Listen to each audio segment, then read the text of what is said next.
পৃথিবীর কোনো বউ শ্বশুরবাড়িতে গিয়ে ঝগড়াঝাটি মান অভিমান এসব চায় না। বিশ্বাস করেন কোনো মেয়ে চায় না। যদি কখন দেখেন কোনো বউ ভীষণ ত্যক্ত বিরক্ত হয়ে গেছে, ছিটমিট করে সবসময় সারাক্ষণ শ্বশুরবাড়ির মানুষদের উপরে ঝগড়াঝাটি এবং মেজাজ খারাপ করে, তাহলে ধরে নেবেন বিসমিল্লাহটা খারাপ ছিল।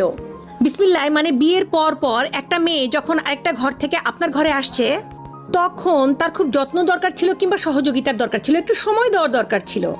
শুরুর দিনটা একটা বড় একটা রুই মাছ এনে দিয়ে আপনি বললেন কাটো, শুরুর দিনটায় 20 জন মানুষের জন্য বলেন চা করতে দাও। আরে ভাই সময় দিন না, একটা মানুষের কোনো একটা নতুন জায়গায় ভালোভাবে সেট হতে তো সময় লাগে।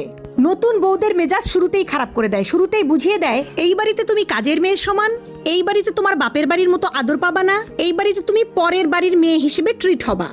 যদি তাকে বোঝানো হয় যে এটা তোমার সংসার, তোমার বাড়ি, সবকিছুতে তোমার অধিকার আছে, এমনকি আনন্দ বা বিশ্রামেও তোমার অধিকার আছে, তাহলে দুনিয়ার কোনো মেয়ে ঝগড়াঝাটি করতো না। কিন্তু আমরা শুরুতেই মানে ওই বিসমিল্লাহ